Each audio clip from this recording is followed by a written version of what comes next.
Fala aí, eu sou o Lucas do Responde Aí. Vamos bater um papo sobre função quadrática? Beleza.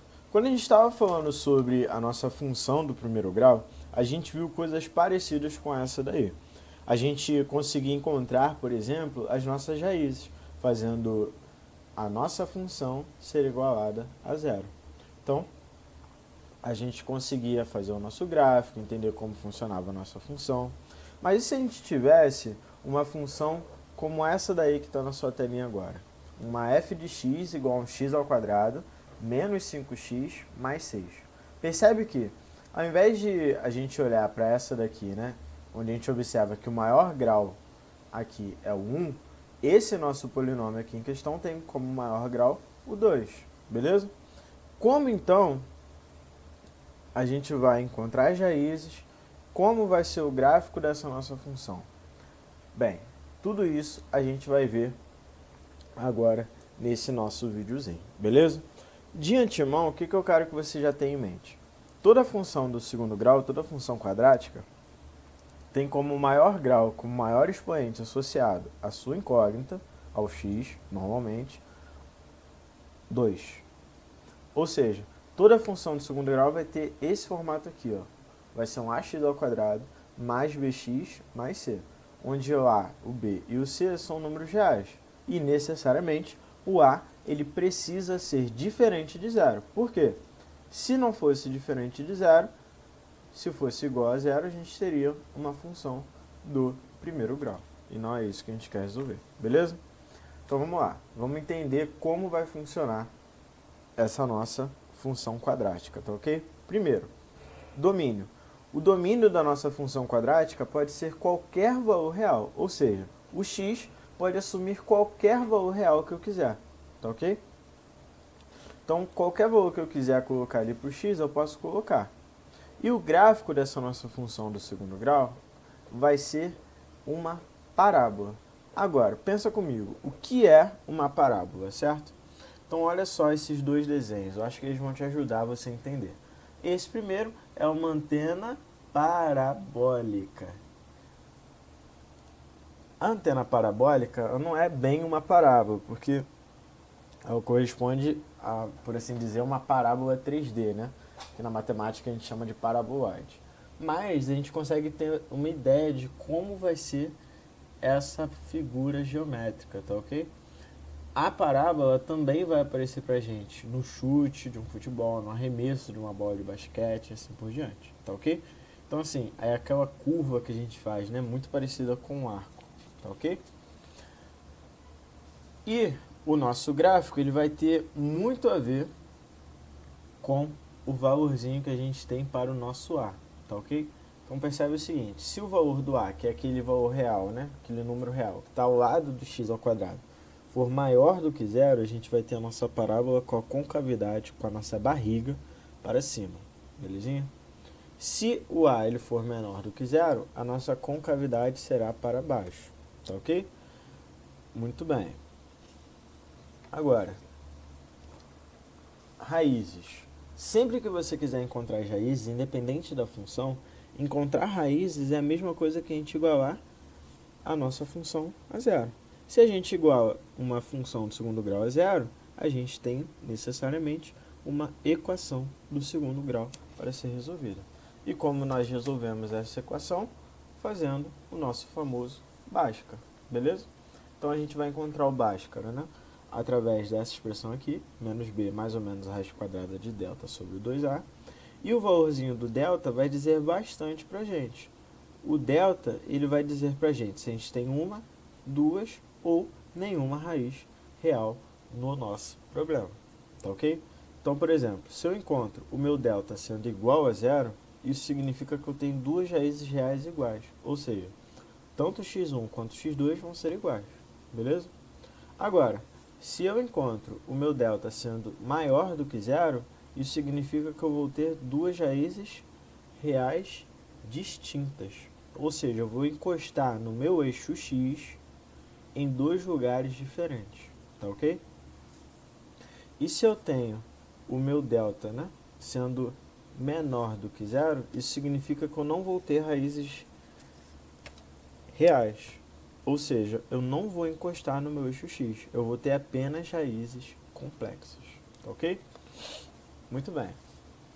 Só que toda e qualquer parábola vai ter uma parada muito, mas muito importante pra gente, que vai ser o vértice. O vértice da parábola. O que é o vértice da parábola? Ele é o ponto mais extremo e vai ser ele que vai dividir a nossa parábola em duas partes simétricas. Então observe esse desenho. Imagina que eu estou fazendo um arremesso aqui, tá vendo?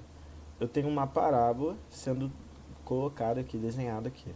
Eu tenho um ponto mais alto dessa nossa parábola. Esse ponto mais alto, ou mais baixo, se a parábola tiver com a concavidade para baixo, vai ser o nosso vértice. Ou seja, é o ponto mais extremo, ou o ponto mais alto ou o ponto mais baixo.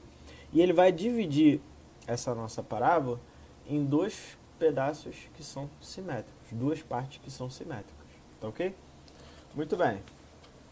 Mas como eu encontro esse vértice? Percebe que esse vértice ele vai ser um ponto.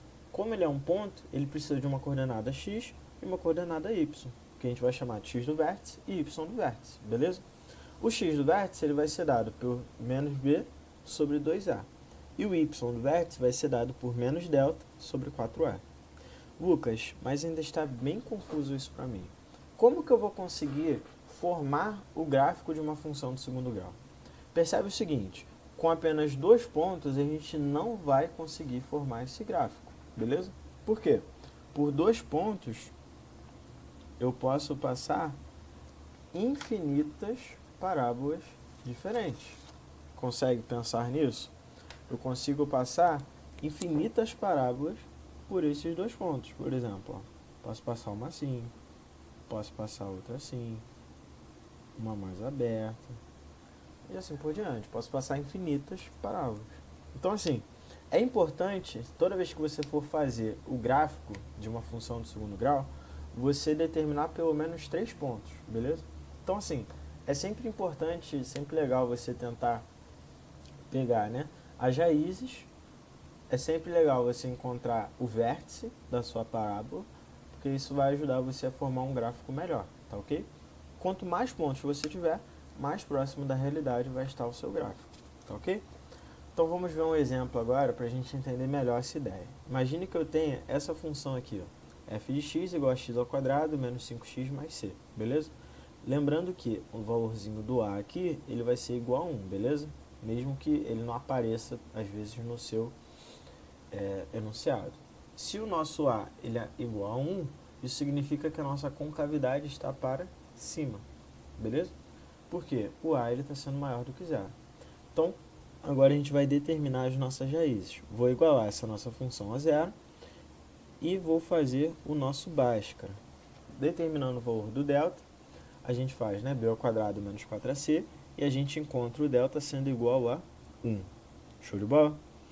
Substituir aqui na nossa expressão do x e eu encontro o meu x1 sendo igual a 3 e o meu x2 sendo igual a 2. Ou seja, o que isso significa?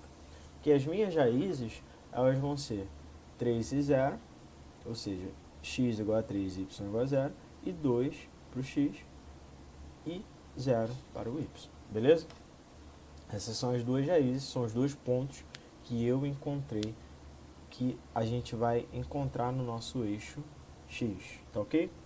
Além disso, a gente consegue encontrar o nosso vértice. Como? O x do vértice, a coordenada x do nosso vértice, vai ser menos b sobre 2a. Se o meu b ele era igual a menos 5, vai ficar menos 5, e o a, como é igual a 1, vai ficar 2 vezes 1. Ou seja, o meu x do vértice é 5 sobre 2. E o y do vértice vai ser menos delta sobre 4a. Lembrando que o delta era igual a 1, vai ficar menos 1 sobre 4. Ou seja, o nosso vértice vai ser um ponto com essas coordenadas, 5 sobre 2 e menos 1 sobre 4.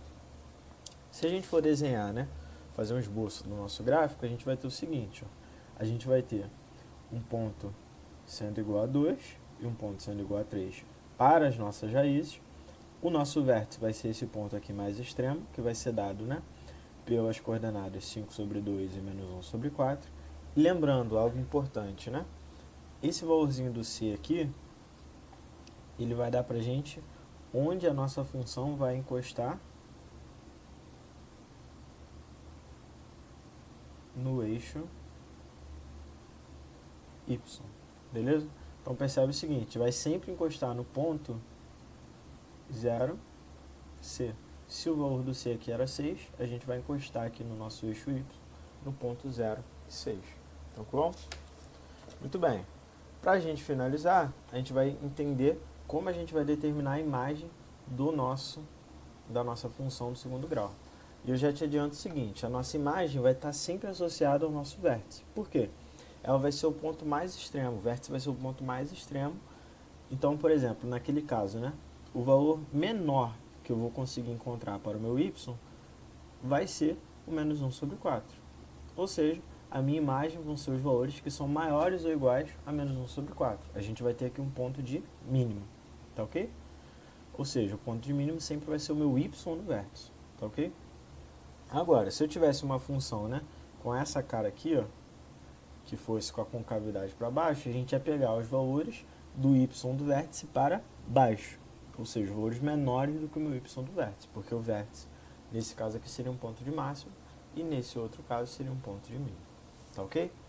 E aí, esse vídeo te ajudou? Responde aí!